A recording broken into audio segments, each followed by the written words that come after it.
Welcome to special content from Copyright Clearance Center. I'm Christopher Keneally. Over recent years, publishers have expanded and evolved strategies for combating content piracy in response to increasingly sophisticated counterfeiting techniques.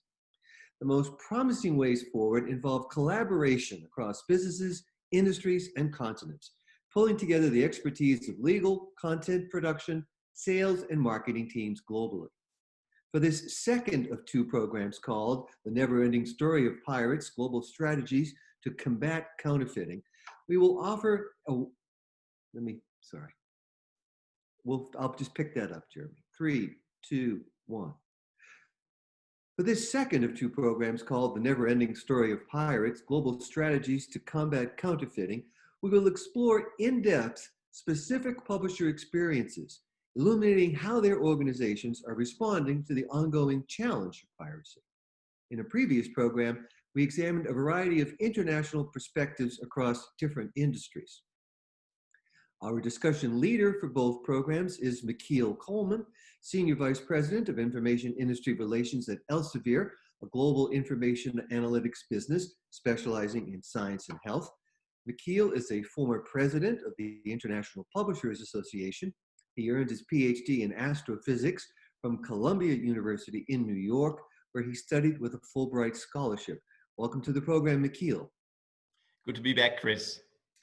Our first panelist today is Sari Francis, Director of Content Protection Services at Elsevier, where she collaborates with colleagues in legal, IT security, IPR, and sales to address worldwide concerns about digital piracy and copyright infringement. Welcome, Sari. Thank you, Chris. Also a panelist today is John Gary, Vice President and Senior Counsel with Pearson, a provider of content assessment and digital services to learners, educational institutions, employers, governments, and other partners globally. John currently manages Pearson's intellectual property protection group, and he previously provided many years of commercial IP, contract, operational, and litigation support to numerous Pearson divisions. Welcome to the program, John. Thank you. Good morning. And our third panelist today is Paul Johnson, Strategic Account Manager with OPSEC Online. Established in January 2020, OPSEC Online combines the brand protection efforts of OPSEC and Mark Monitor. Prior to his current role, Paul has worked for FIFA, National Geographic, CNBC, and Disney with responsibility for distribution, content licensing, and protection. Paul Johnson, welcome to the program. Thank you very much, Chris. It's a pleasure to be here today and really looking forward to having this conversation with everyone and kind of sharing our experiences with regards to piracy and the kind of strategies around that. And with that, I want to turn it over to our program leader, Michiel Kolman. And welcome everybody to the second part of our series of this never-ending story of pirates. Allow me to kick off this session with a few words to set the stage. Last time we covered the global strategies to combat modern piracy. We heard from Emma House and Roy Kaufman, and there were a few themes that came back again and again, and clearly they're central to any effective global anti-piracy effort. First, education. Education is key. There cannot be any effective anti-piracy effort without an educational campaign.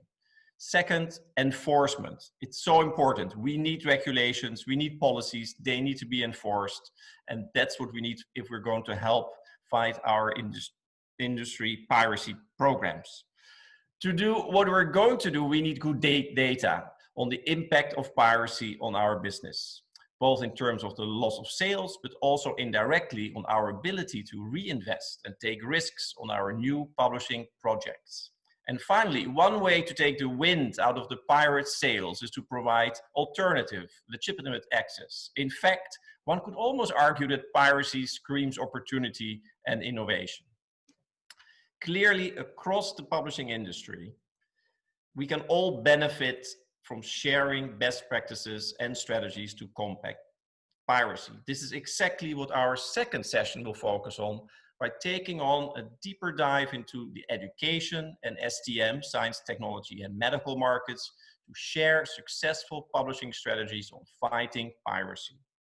For those not familiar with piracy in these markets, I will quickly set the scene. For educational publishers, Today's textbook market provides a complex landscape of options for students to obtain textbooks. Technology has fueled torrenting, with many sites created with the sole purpose to enable students to illegally download textbooks for free. Social media platforms provide another channel for students to share textbook material. And there's a robust market for used textbooks or sites that specifically help locate the cheapest option for students.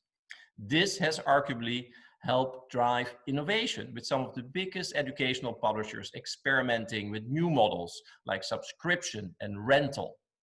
When we look at the STM market, we're not only talking about books with millions of research articles that are published each year.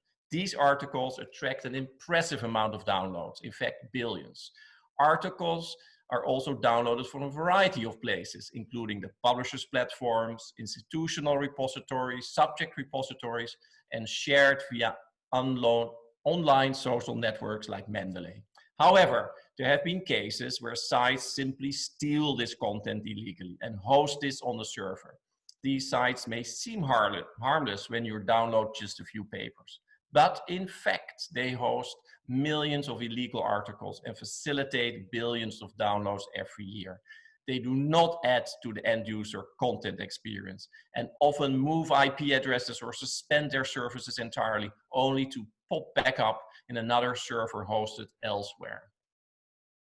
In short, for these sectors of the publishing industry, we need both to fight piracy by innovating and educating, and we do need to do that collaboratively. Today, this panel of experts will share their insights and experiences, how individual publishers have been responding to the challenge of piracy. So to start, I would like to hand over to Sari Francis, our Director of Content Protection Services at Elsevier. And Sari, I would like to give you the floor for the STM perspective. Over to you. Great. Thank you so much, Michiel. And thank you, Chris, as well, and giving us this opportunity to speak with you all today. So with that, I will share my screen. So Michiel, you said everything perfectly about piracy and what's happening, the landscape within publishing. And so thank you for that introduction. So why I'm here today is to give you an overview of what's happening in STM publishing. So I'm not speaking just on behalf of Elsevier, but with a collaboration of other publishers that are working on efforts in this space. So as Michiel, you already mentioned that, most of the biggest problem for publishers right now is the stealing of content, intellectual property, and disseminating that free and making it freely available. The current impact that we're having is mainly the biggest threat to the publishing industry, which is Sci-Hub. Sci-Hub, for those of you who don't know, it's an illegal Russian website.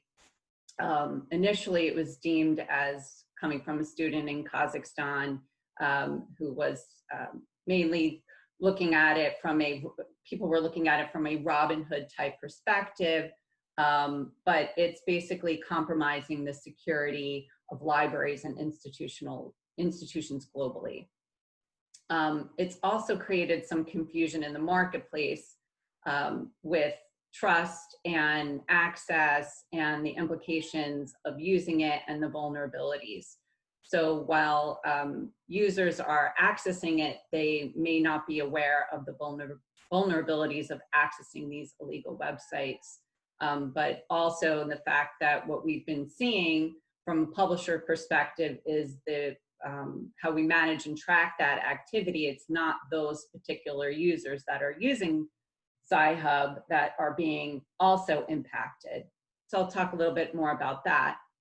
But the long-term impact of these types of threats, not only Sci-Hub, is the potential crippling of the scholarly publishing industry as we know it.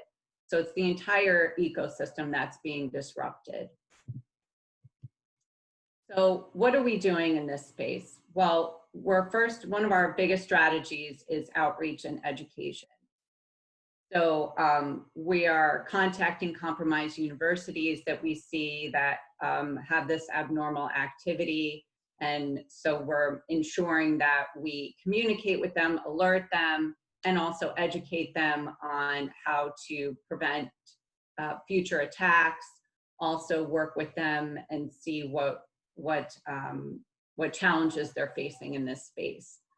We're also participating in conferences globally. So we were speaking at conferences within the library community, within the publishing community, just to really get the word out and also see where we can collaborate. The screenshot in the back here of what I'm showing here on my slide is actually a customer that alerted us of activity that they saw over 48,000 requests over 360 sites. And this is just one user. Again, just want to ensure that I'm being clear and saying that it's not somebody that's using Sci-Hub. It's it is an innocent victim that has had their user credentials stolen. And lastly, we're authoring papers, so we're speaking about this through other sources like the Scholarly Kitchen. We have papers in the Serials Librarian. We're also coming out with in Against the Grain. So while we're speaking at these conferences, we're also developing white papers and collaborating with others within the publishing community. So, and then our last strategy is through the industry collaboration. So SNSI is the Scholarly Network Security Initiative. And this was actually formed back in 2017, but now we officially have a name. And it's made up of academic publishers, representatives of the library community, societies, and trade organizations. So not just what you see on your screen is being represented here. There's a lot more within this group. Members of the group are taking legal action, technical steps, and taking part in various initiatives with universities worldwide. So having this combination of forces. We feel that it's needed to protect these institutions from these vulnerabilities. So this is our way of, even though we're all competitors in this space, we all have this shared problem. But it also is a way for us to understand the challenges and why things like Sci-Hub exist. And I think providing legitimate access and finding that balance of providing seamless access and ways for our end users, our researchers, our librarians, everybody in the community to access our content in a legitimate way, but also providing that level of security as well from both perspectives. So we have this shared problem. So this is why we have these types of organizations that we work with. So what's not mentioned here, but we are also participating in efforts like Seamless Access, Get FTR, and other industry initiatives that support this and kind of have that collaboration with SNSI. So there is a bit of overlap, but we all are kind of ensuring that we are on the same path as far as when it comes to digital piracy. So, and that's all I have for today. So thank you. Thank you, Sari. And quite an impressive coalition, I would say. I mean, I look at all the key players in our industry, and a nice mix of commercial publishers and society publishers and different continents. So a true international coalition, so to say. Good, thank you so much. Let's then move on to John Gary, who's Vice President and Senior Counsel IP Protection at Pearson. So welcome, John. We would love to hear your perspective on the educational publishing market. Great. Well, thanks for having me, Michiel and Chris, and thanks for speaking Sari. We actually have a lot in common, so we'll find that out as we go along. I work with something called the Educational Publishers Enforcement Group, or EPEG. Sari, not only do we have a name now, we have an acronym. We worked together for 10 years without a name. Oh, you have an acronym too. And you really don't need a name until people find out what you're doing and say, hey, can we learn more about that? So we became Absolutely. EPEG. Although for 10 years, we were 5 lawyers sitting around talking, and it consists of, for a while, quite some time now, the group is Cengage, Elsevier, Macmillan Learning, McGraw-Hill, and Pearson. So let me say I work for Pearson, but I don't even speak for them. I speak for no one but myself. We all know that, right? But that's who the group is. And I'm going to turn to the slide now just to give you an overview of the 4 key things that we tried to do. The first, we came up with something called best practices, and I'll just advert to them and show you where you can find them and look at them. They were best practices for the reseller industry to impose on themselves so they would stop selling counterfeit books. I actually thought that was a unique accomplishment. I'll talk a little about that. But here are the keys to that. Here are the factors you look at to stop counterfeiting. And then the keys are, please forward all suspected counterfeits you encounter to the publishers and maintain your own accurate records so we can go back and do something about it. The second thing we do together is coordinate. The third is, a digital strategy. And the fourth and most important thing is really enforcement alignment. So those are the 5 publishers. I'll move to the next slide. Let me see if I can do that.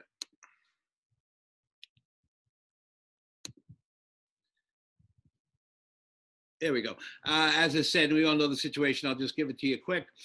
Some surveying of ours shows that over half of U.S. college students admit to piracy. I don't know what the other half are thinking, but I'm not sure I believe them. And this, I think, is a key issue. And Shari brought it up and focused it. Even though I'm an enforcement person, I'll say it again and again. We learned that a quarter of students are getting free materials from their instructor, and I believe that to be true, and a very difficult problem for us to face now.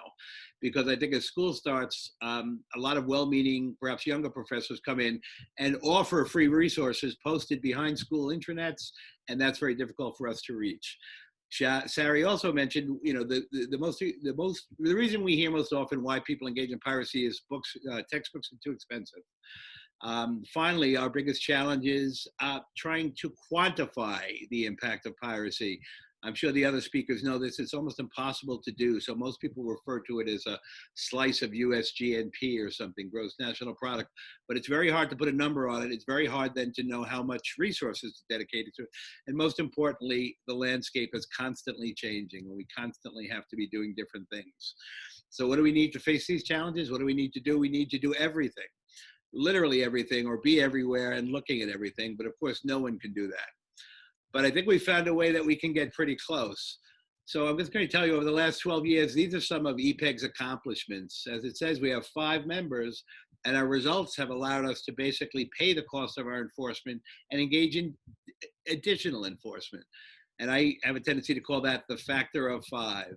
When we have 5 people working together, we can engage in enforcement that we otherwise could not afford. And in fact, we can think of ideas that we otherwise would not have thought of, because you have 5 really good lawyers at a table and then 15 operations people helping them. All of these things, the 5 of us working together, like I said, for 10 years, 5 lawyers sitting around a table, and now it's a very well-organized group, have led to fairly astonishing results. We have a big problem with test banks and solutions manuals. We've removed dozens of those sites and replaced them with a formal-looking placard that says, this is illegal. We've entered into hundreds of enforcement settlements. We've actioned and taken down thousands of Amazon and eBay storefronts that were selling counterfeit books. And I'm talking mostly about counterfeit books, but we'll switch to digital pretty quickly. And you can apply everything I say about what EPEG does to counterfeiting in print to digital works. We removed almost 900,000 plus counterfeit books from the channel. We have a technological solution to counterfeiting too. It's just in here, which is we're putting a tag on, and I'll tell you a little bit about that, so that books can be authenticated at the port of sale. And then probably our highest or proudest accomplishment was in 2019, I guess, or 2018, we got a $40 million verdict against our largest seller of counterfeit books. We had watched this person selling counterfeit books for many years, and you know, we have settled with many, but he would not settle, and we took him to court, and it really allowed us to sort of raise our flag and display a lot of our principles. So really quickly, just the history. We began trying to stop the reimportation of counterfeit books. When U.S. books were sold abroad, they started coming immediately back through the internet, and needless to say, that arbitrage was a spike in our business. So that's how we started working together, and we took some antitrust advice. It's completely legal for us to work together, as long as we are facing undifferentiated piracy or illegal conduct directed us as an industry, which is what we do. So from 2001 to 2006-7, we were doing reimportation, and then a case came curtsaying along. Many of you probably know it, and the short answer is it was no longer illegal to reimport those books. But in 2006, I had seen my first counterfeit book from the gentleman who I told you we sued and ultimately got $50 million from. That was literally our first counterfeit book in 2006. Between 2006 and 2016, we just saw an increasing wave, a tsunami. But again, we couldn't number it. We couldn't really do much about it. In 2006, I'm just making sure I didn't leave anybody's name in here. We required some of the largest sellers in the channel to allow us into their warehouses to audit their inventory. So when we did that in a row, the numbers were between 30 and 35% of the books on the shelves of the largest sellers were counterfeit. That was looking at only a known counterfeit list, books that we had seen previously counterfeited. But that was far too many. And it was 2016 where we raised the counterfeiting issue, full blown to management, and it really became a game changer because we've been living in a new world since then. But in any event, from 2016 and 2017, we came up with something called the best practices. I would just urge you to go to this website I've listed here, stopcounterfeitbooks.com. It contains the best practices, a lot more anti-piracy information.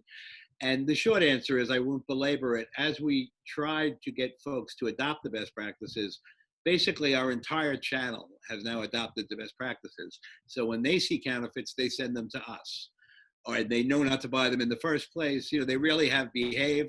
So we did a follow-up audit, and somebody who was 35% at one point was down to less than 4% of counterfeit book on their shelves, So that really felt like a success to us. And of course, we have to, earn our success every day. That's occupied us since then. We've also done some digital work I'll tell you about.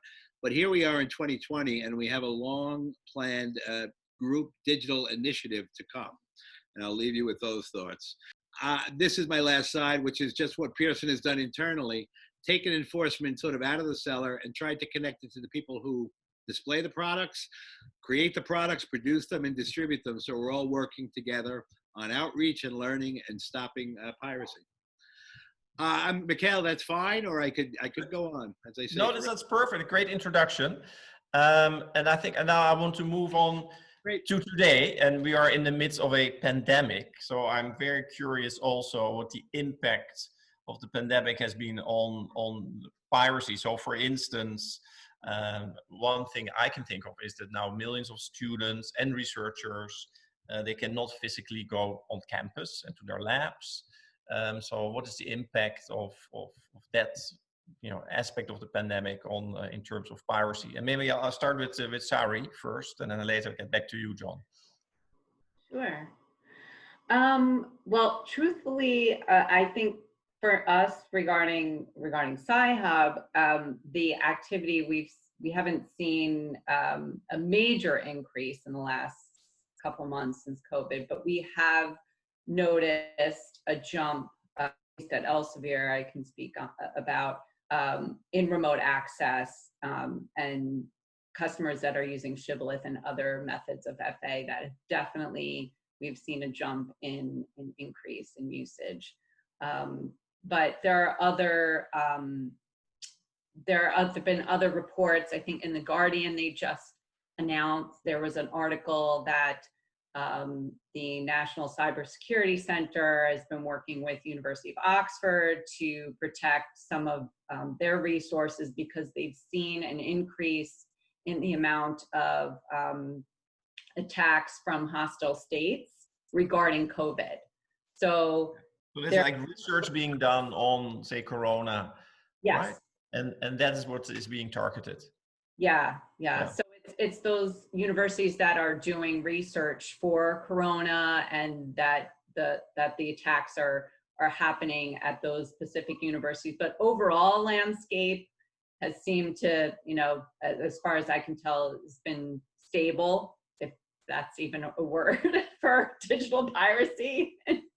But hasn't been any extreme increases. So that's all I have to say about COVID. Well, okay, so we see a jump in legal access. Well, that's not a bad story, right? Yeah. And John, how is it for your market, for educational publishing? Yeah, it's been an interesting time, to say the least. I guess the first thing is the whole world is on pause, as we all are, sitting in our living rooms and our dens and everything else, So we have a weekly EPEG meeting and we all show up. We scrupulously avoid discussing internal business matters, but times are hard and people are, afraid. So it's a difficult time to keep investing. It's certainly a difficult time to start new initiatives. And I do think one of the reasons we've had a lot of success is we never turn down anybody's initiative. And as I like to say, even if we can't do something about it, we like to leave some footprints in the snow so we can go back and return to it when it becomes a bigger issue next week or next month, But with the five of us working, we really try to be everything and everywhere, and that's becoming more difficult because of the economic crunch. The good story is, I don't give away content, but the people who do did a great job of getting books and educational materials in the hands of people who were stuck without them. And I really think everybody stepped up in a way that makes my blood run cold. Although I have 2 kids in school too, so I support it. But a lot of content went out for free, and that's a great thing because people needed it, needed that access, So I feel like, so impressed, even during Ebola, and I mean, this is of course a magnitude bigger, that all the players in our industry, they really got together and they made so much material freely available at Elsevier as well. So we started with, of course, our journal articles, and later it was also our algorithms, AI solutions. Michiel, it's something to be proud of. I agree with you, and I have a view that Sari expressed, which I think this is full of Rome stuff. It's easy to be casual about somebody's book or somebody's paper or somebody's PDF, but you know what? This is what creates the content that educates the world and educates and entertains. And I don't know what Sari's selling over there. I can't read it, but that's the point, and I feel like copyright has reached a point of degradation as the internet gets more and more powerful. Clearly, I'm not the answer. We cannot enforce our way out of this. We can educate our way out of this. We can inform people our way out of this. We have worked incredibly hard to make our products more accessible and far more cost effective. Notwithstanding my youthful appearance, I'm 20 years in the business, and the cost of these books 20 years ago shocked the conscience. But they don't cost that anymore, nor does the content cost that anymore. We've done a lot to even and level the playing field, and we're looking at a brave new world. We were at 50-50 digital and print, right? And I was a 50-50 man. I said that far and no further. But now we're at 100% digital when it comes to education, at least today, right? So yeah, we're looking at a lot of big challenges. And I think the schools are incredibly important as partners. And then when that doesn't work, I am here to make people stop. That's the plan. Right. That sounds great. So a final question for both of you. If there's one thing that you really think we should do now immediately or should get all the attention to fight piracy, what is that one thing? And maybe let me start with Sari first. And you can think about it, John.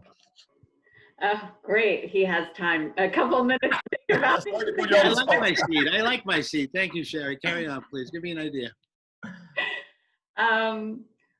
Well, I think ultimately we want to work together to address these challenges. So we're hoping that, within the SNSI group, that we can have others join us in our efforts. And what we're trying to do now is really, if there's one thing we can do, is to also address some of the challenges and really focus in on how to bridge that gap between seamless access, legitimate access, and security, and how we do that together. We're broadening our scope of how we collaborate with others within the academic market. So we're now focusing more on IT and IT security, not to say that we don't forget about our amazing customers and librarians, our main points of contact, but we want to have them collaborate even more and understand the vulnerabilities and how we can solve it together. So that's one thing. I know that's a lot of encompassing that, but that's kind of where we're focusing right now. If there's one thing that we could really do. That sounds very good. I'm slightly biased because I sit here in Amsterdam in the Netherlands, and we just signed a deal with all the Dutch universities to jump to 100% gold open access. Do you think that also might help in the fight against piracy? It does, and although, that's funny that you bring up open access, because that always gets brought up in a lot of my talks, because people see that as the solution, and it is, but it isn't. So, and that, I guess, maybe could also be my own personal view on it, is that while it's really great that we are making our journals and content and books available as open access, there's still those pirates out there, and they are looking, they are looking for those vulnerabilities. So it's not just exactly like Sci-Hub. You think, in fact, that it's just about stealing publisher content, that it's Robin Hood. But there's underlying things. What else are they stealing from those victims? What else are they taking? There's personal data. There's, grades. There's, your financial reports, where you live, where your students, where their parents live. I mean, it's really scary. So while I do see open access as, obviously it's a wonderful, amazing thing, and great that we have these opportunities, yes, to make things more open and available, pirates are still going to exist. So for those other reasons I mentioned. Great, thank you. John, you had your answer ready. I am so ready. Actually, Sherry covered the landscape, so there's very little to say. I'll just do a brief micro answer and a brief macro answer. The brief micro answer is we all of us need to strengthen our digital protections, because we've been working on a lot of different things, and it's a new world, right? So we're reconceiving everything. That's my job over the next month. On a macro level, as I said, I realize I'm fading into history. I am not the solution here. And I think nothing would do more to stop piracy going into the next back to school than to have every school and every teacher stand up and say the most important thing we want to start the class with is copyright and the importance of academic and scholarly endeavor. And I think if we really had a world where schools took it even just a little more seriously, and I know they have a lot to take seriously, but their faculty realized it was just a no-go zone. I could have written this, and I'm not giving it away for free. If we could get the schools on board with our industries, that would work a change, and I look forward to that day. And thanks for this, a really interesting discussion. Let's go now to the third panelist, and it's Paul Johnson. Paul, very happy to have you here, and the floor is yours for a short introduction. Thank you very much, Michiel. So today we are going to be, I'm going to be focusing on talking about successful strategies when it comes to the fight against piracy. Before we go into some of those strategies, I want to take a moment just to talk about some of the key problems and the key areas that the publishing industry should look to kind of focus on. And this is through the work that we do as an anti-piracy vendor for a number of publishers across the globe. And I just wanted to share a few of these. So the first I call it a big problem, a big area for focus is really around torrent sites and peer-to-peer. We see large volumes of books available via peer-to-peer and torrent sites, and there is very low compliance in that area, and that is a big issue for publishers. And then moving on, we have websites. So these come in various forms. They can be direct download sites, these could be online reader sites, and they continue to be a problem. They have little to no compliance, and removal rates can be very low at times. And just to kind of touch upon a few examples, we have sites such as epdf.publish, which is one of the most popular sites for fiction books, has very low compliance. We have the BOK and various mirrors of that site offering popular site for books, offering large volumes, around 40% compliance. Whenever we scan for any of our publishers, we find tiny files in the top 5 with the volume of links being collected, and again, zero compliance. A very interesting one, archive.org. It's a popular site for books, and when we've in the recent times sent notices, they claim to have a book policy in place, where they claim that they have the right to let others borrow books, and obviously ignoring our notices. We then have LibGen, which you probably can go to that website and you can find near enough every book is available on that site. Again, very non-compliant. And then we have other sites that are slightly different, things like SlideShare and Academia, where you can find reels of sections of books available. The trouble with these sites that you can find 90% of these are fakes are fakes, and then we also have issues with our technology and being able to scan as well. So some of the tasks are more challenging from a technology standpoint. What do you mean by like a fake book? So they could be fake editions. They could be some form of virus, software, malware. It could be a mixture of things. Ah, okay, all right. Then the other area that I wanted to talk about is pay sites as well. So this is becoming more and more of a problem. We're seeing more of a growth of these pay sites. I've got one example here. This is college2book.com, where the pirates and the pirate sites are now looking to monetize. So a large chunk of those previous sites that I mentioned are all free, whereas this site is a paid site where they are offering publications at very low price points. And one example of this is if you take a look at the Essentials of Critical Care Nursing, this publication retails at around £50 to £60, where they are currently offering it around 19 bucks there. So just showing the kind of the damage that it is doing to the publishing industry. So that's kind of some of the key problems in the areas that we see in the work that we do. So then to kind of move on to talk about some of the successful strategies that we see in the fight against piracy.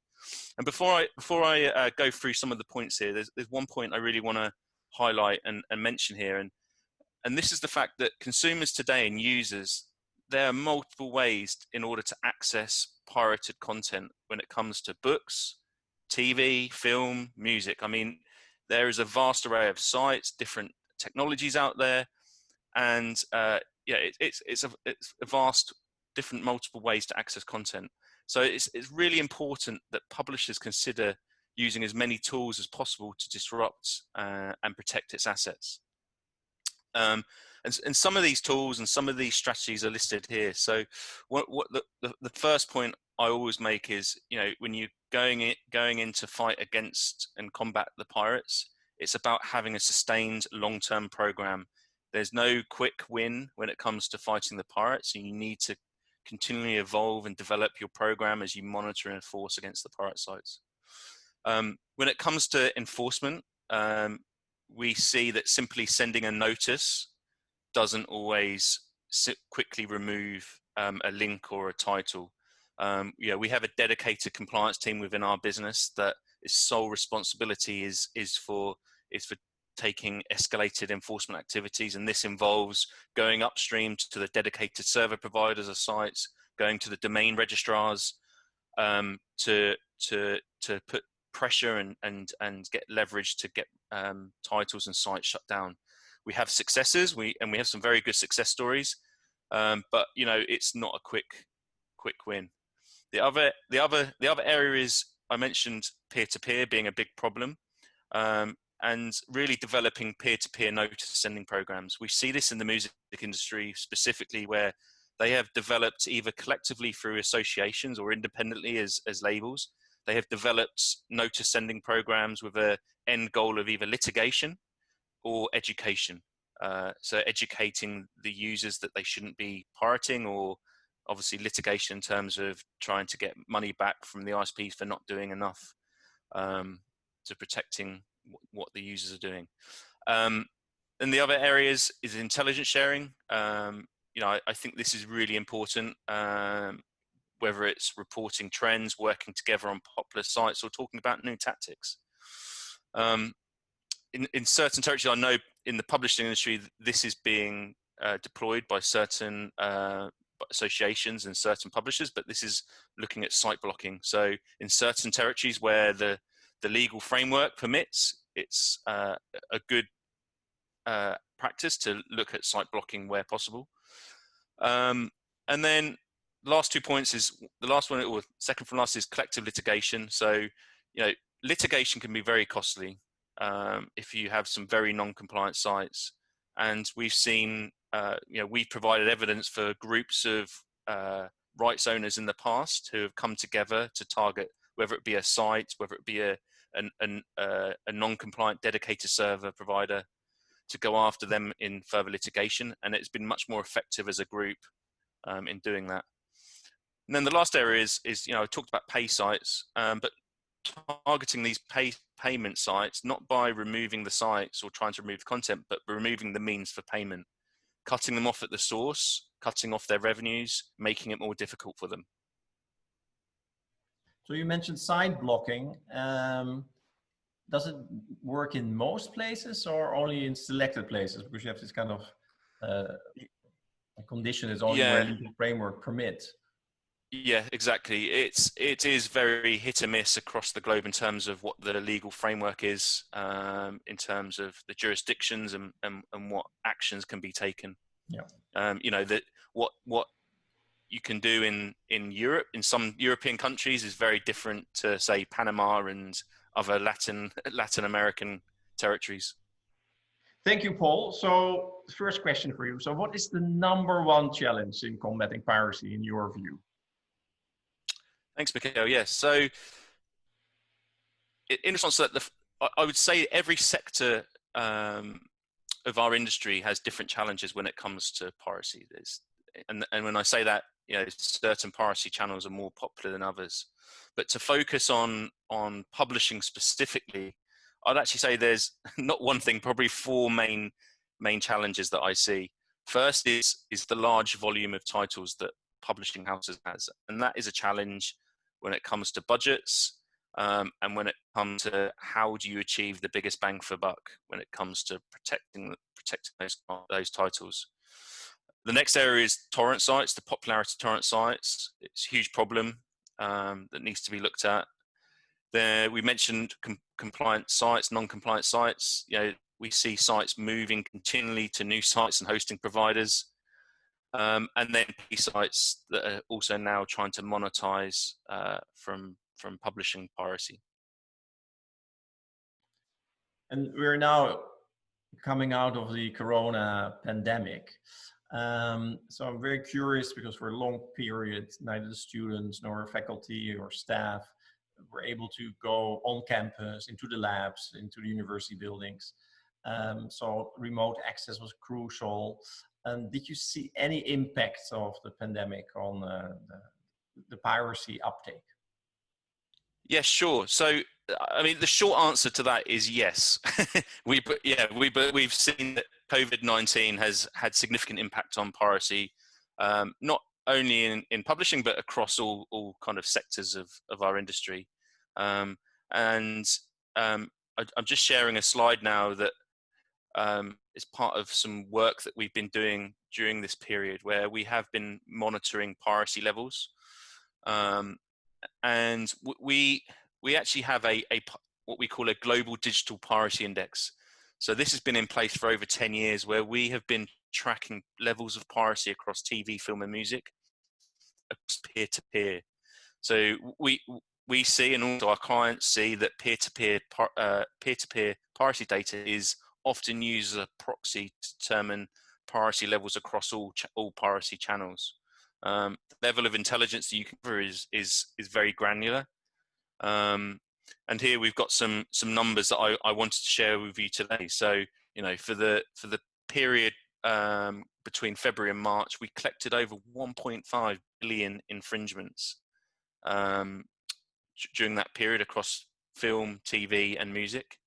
And interestingly, we saw a 10 to 40% increase in piracy across countries that had a weekly average of 100,000 infringements for TV and film, comparing from the first week of February to the third week of March.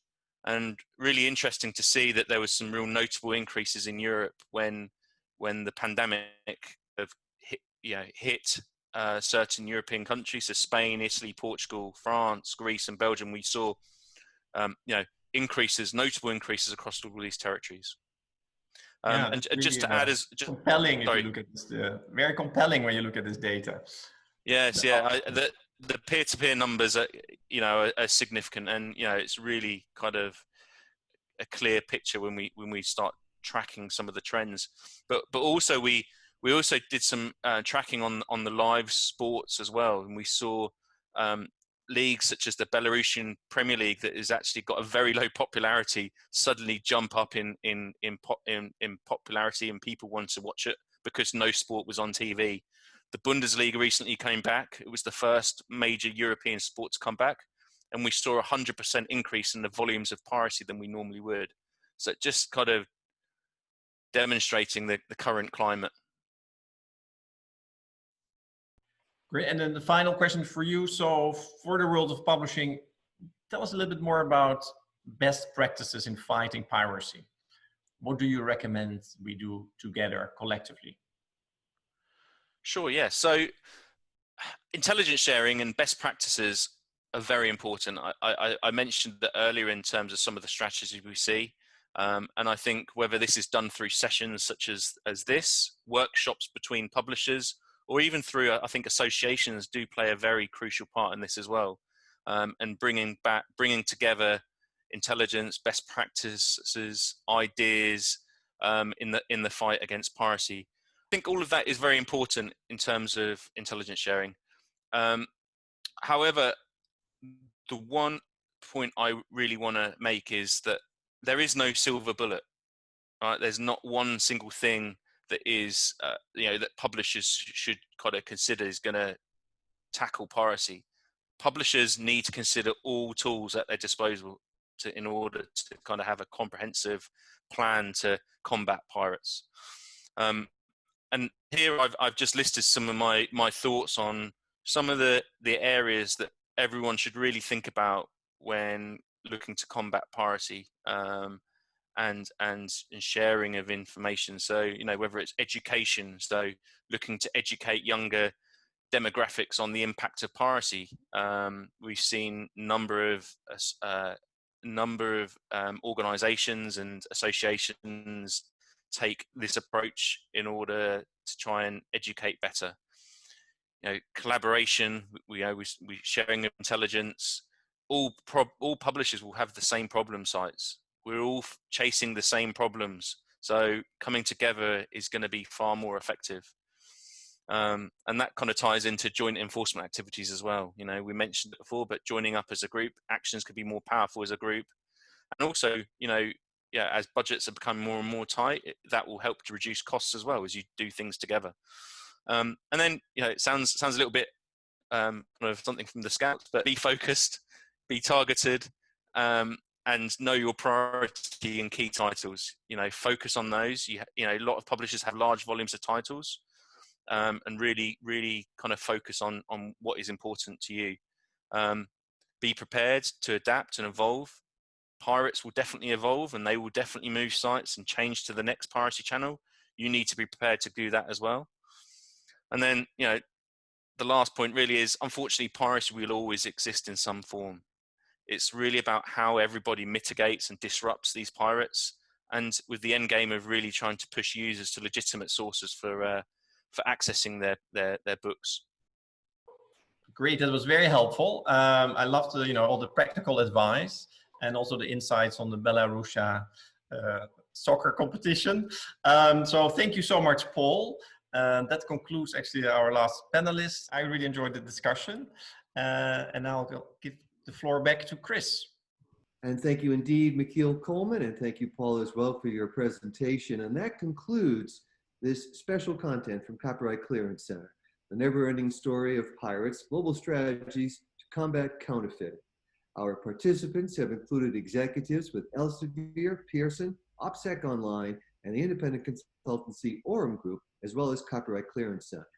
Special thanks to our discussion leader in Amsterdam, Michiel Kolman, Senior Vice President of Information Industry Relations, Elsevier, and former President, the International Publishers Association. Thanks also to Rachel Martin, Industry Relations and Communications at Elsevier. Our program producer today is Jeremy Brisky of Burst Marketing. I'm Christopher Keneally with Copyright Clearance Center. Bye for now.